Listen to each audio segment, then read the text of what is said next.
Hello everyone.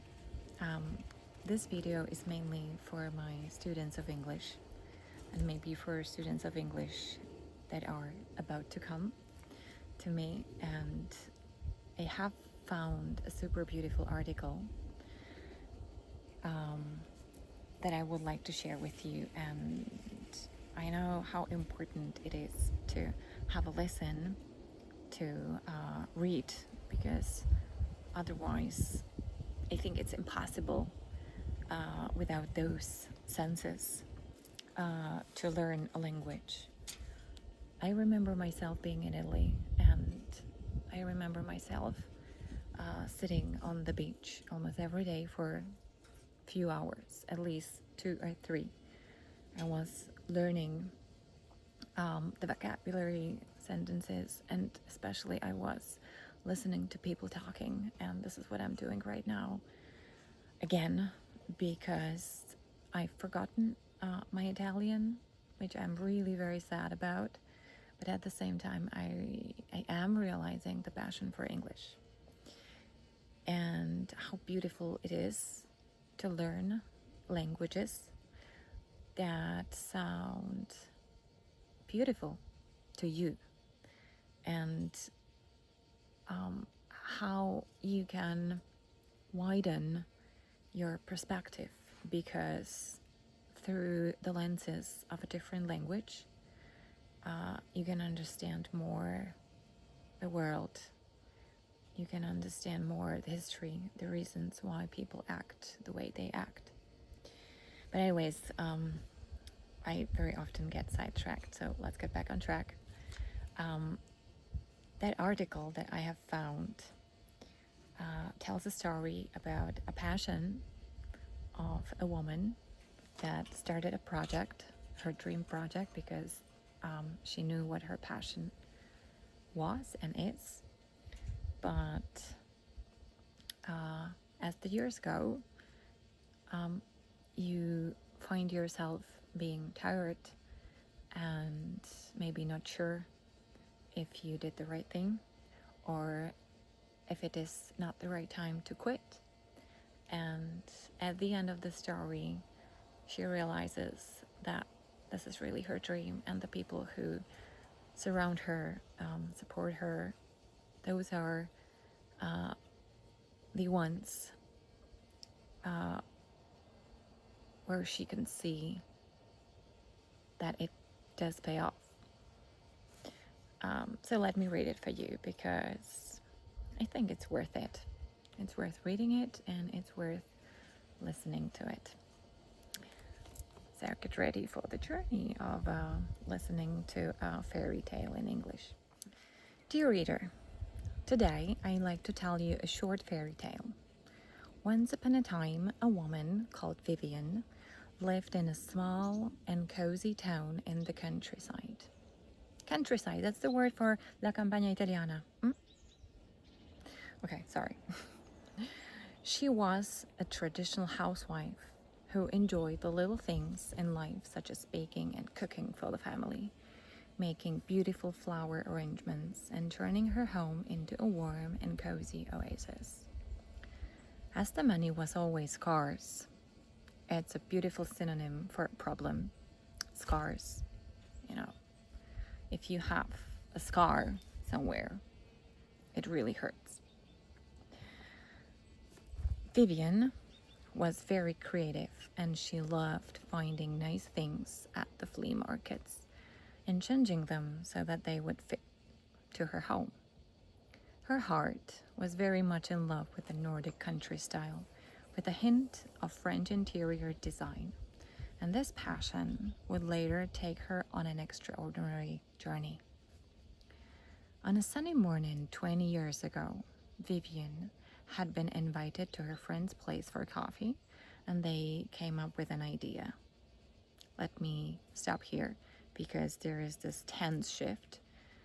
Vivian had been invited to her friend's place. So this is a beautiful demonstration that in English we really do use this tense shift, past perfect tense. And they came up with an idea. So the verb come up with an idea, it's super super important, I guess. You know, you need to have ideas. So come up with an idea is just the basic vocabulary you can have. Not the house, mom, father, you know, but come up with an idea. This is like a solid part of vocabulary. Why not make articles about all the things that we love, like interior design, creativity, recycling, cooking, and flowers? They were inspired and excited, and they embarked on a special adventure to make this dream come true. The verb embark, that's a beautiful verb, at least in my eyes. Embark, you know, when you come back in your memories and you remember the very first step on the boat, remember or recall the very first moment when you were dancing, for example, and you feel that passion, you know, embark on a journey or embark on an adventure. So this sounds nice, right? It makes your body remember that beautiful feeling, and this is super important to make it come back, those feelings. They collected lots of knowledge, and then they started making articles for magazines, writing books, and even producing things for the home in the same style. 15 years ago, they started this magazine, writing articles about rustic French-inspired interior design, sharing creative ideas and wonderful recipes, and offering tips on how to create the most amazing flower arrangements. In my case, it can be port de bras tips and so on. I definitely can see myself in the story. With each edition, Vivian's love for her work grew even bigger, and her relation to her readers even stronger. There were no doubt that this was her passion. In Italian, it sounds like this. E la sua passione, cioè la passione, passion.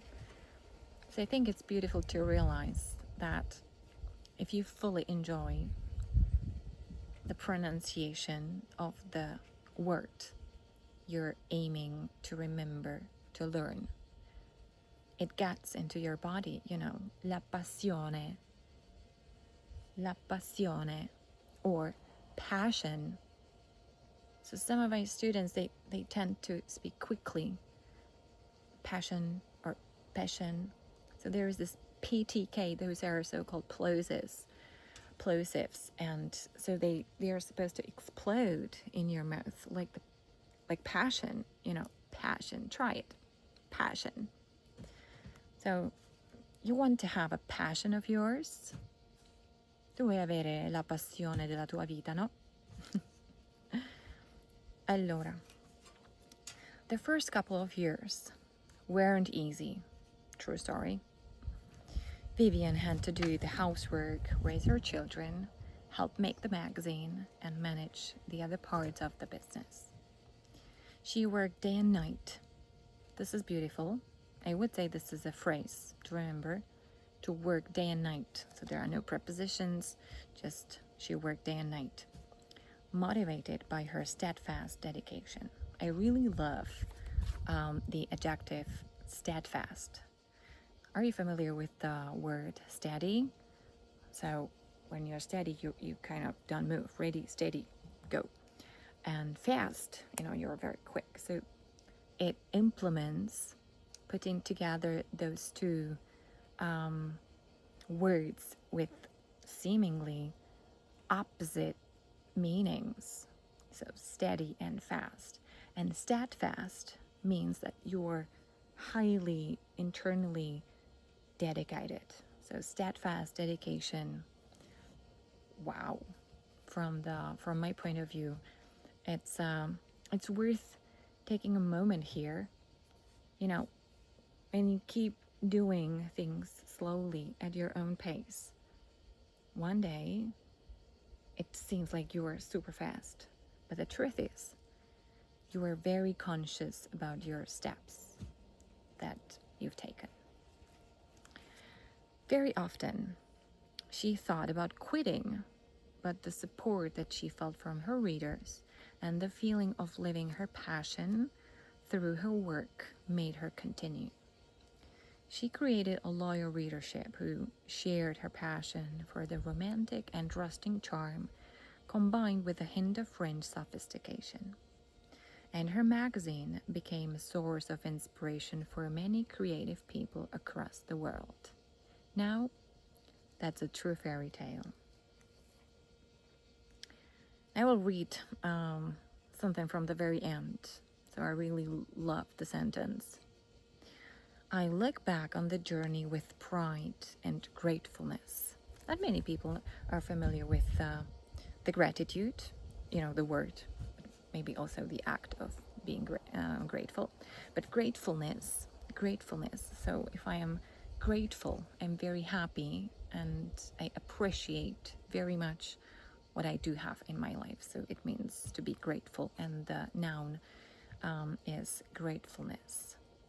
So you're grateful, full of happiness, full of that feeling of being happy, and appreciative.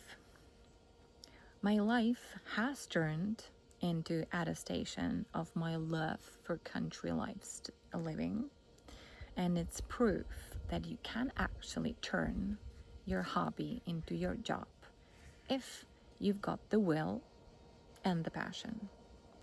Surrounded by family and my fantastic business partners, and thinking of all those people who have helped make the magazine throughout the past years, I raise my glass and I propose a toast.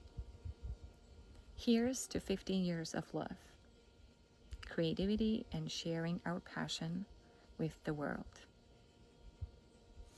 I would suggest to have a toast with you. I've just had my coffee, so let's have a toast. Make your dreams come true.